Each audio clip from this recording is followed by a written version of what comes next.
Banjir bandang melanda Italia setelah 20 sungai meluap di tepiannya dan menyebabkan 13 orang tewas. Selain itu ribuan orang dilaporkan harus mengungsi dari rumahnya. Banjir bandar terjadi setelah hujan deras selalu muncul selama 6 bulan terakhir. Lebih banyak jasad ditemukan setelah setiap sungai meluap antara Bologna dan pantai timur laut yang berjarak 115 km. Selain banjir, sebanyak 280 tanah longsor juga terjadi karena hujan deras selama 6 bulan tersebut. Dilansir dari BBC, Wali Kota Ravenna, Michele De Pascale, mengungkapkan dampak yang disebabkan oleh banjir tersebut sangat menghancurkan. Hal itu membuat sejumlah orang di kotanya dan wilayah sekitarnya harus kehilangan rumah dan nyawanya. Seorang warga bernama Roberta Lazzarini mengungkapkan kengerian yang dirasakannya akibat banjir bandang tersebut. Sangat buruk selama 48 jam. Air dan lumpur mengambil alih desa kami, kata Lazzarini, 71 tahun. Rumahnya di Botteghino di Zocca, selatan Bologna, dihantam hujan deras. Jalanan, rumah-rumah, dan taman terendam air, dan Lazzarini mengaku dirinya masih ketakutan. Saya tak pernah melihat yang seperti ini. Kami terjebak dan tahu apa yang harus dilakukan. Saya harap ini tak akan terjadi lagi, ucapnya. Para pemadam kebakaran menolong warga melarikan diri dari rumahnya. Termasuk di antaranya, seorang nenek berusia 97 tahun, yang harus meninggalkan kamarnya dengan perahu karet.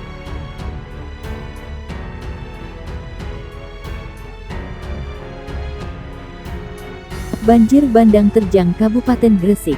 Banjir bandang ini menerjang ratusan rumah tersebar di Desa Petung dan Wotan, Kecamatan Panceng, Kabupaten Gresik.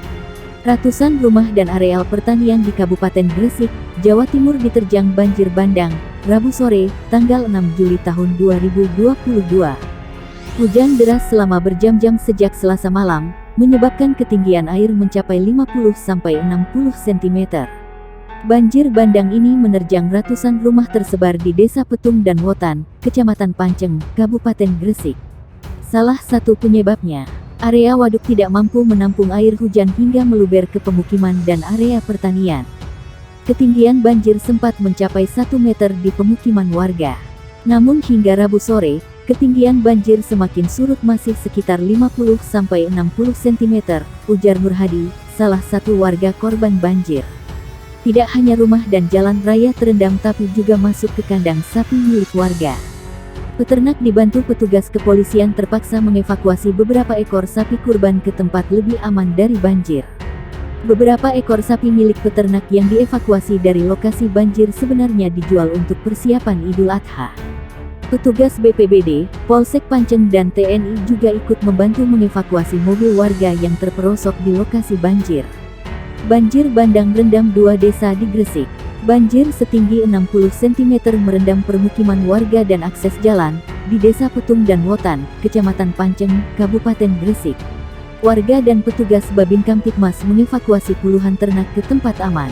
Hal ini dikarenakan kandang ternak ikut terendam banjir. Tingginya curah hujan dalam sepekan terakhir menyebabkan jebolnya tanggul waduk. Hingga Kamis pagi banjir masih merendam akses jalan desa. Banjir bandang merendam 2 desa di Gresik. Banjir setinggi 60 cm merendam permukiman warga dan akses jalan, di Desa Petung dan Wotan, Kecamatan Panceng, Kabupaten Gresik. Warga dan petugas Babin Kamtipmas mengevakuasi puluhan ternak ke tempat aman. Hal ini dikarenakan kandang ternak ikut terendam banjir. Tingginya curah hujan dalam sepekan terakhir menyebabkan jebolnya tanggul waduk. Hingga Kamis pagi banjir masih merendam akses jalan desa. Baru pertama terjadi, banjir terjang sejumlah desa di Gresik Utara. Banjir bandang di wilayah Gresik Utara pada, tidak hanya menerjang Desa Petung, Kecamatan Panceng. Air bah karena hujan deras itu juga menyasar Desa Wotan, Gedangan, dan Desa Sukorejo, Kecamatan Sidayu. Ratusan rumah, sawah, dan jalan lingkungan terdampak. Kepala Badan Penanggulangan Bencana Daerah BPBD Gresik Darmawan mengatakan, tingginya curah hujan mengakibatkan debit air di Waduk Wotan mengalami peningkatan drastis. Bahkan, tanggul waduk itu pun jebol sepanjang 40 meter. Akibatnya, air langsung menggenangi rumah, jalan hingga persawahan. Dari hasil pendataan BPBD, di Desa Petung, yang tergenang akibat banjir itu ada sebanyak 166 rumah, 3 musala, jalan lingkungan sepanjang 1150 meter dengan ketinggian 20-50 cm, jalan poros desa sepanjang 1000 meter tergenang 20-40 cm, 300 hektare sawah dan 0,2 hektare tambak. Di Desa Wotan, 10 hektare persawahan tergenang dan tembok penahan tanah TPT waduk jebol sepanjang 40 meter. Di Desa Dalegan, jalan lingkungan tergenang sepanjang 100 meter, jalan raya sepanjang 50 meter, 14 hektare persawahan, dan 6 hektare tambak juga tergenang. Lalu, di Desa Sukorejo, jalan poros desa tergenang dengan ketinggian 10-30 cm sepanjang 1200 meter, jalan lingkungan 30-60 cm sepanjang 600 meter. Selain itu, sebanyak 214 rumah tergenang 30 cm, persawahan 73 hektare, dan jalan poros desa Sukorejo, Gedangan juga terdampak sepanjang 200 meter.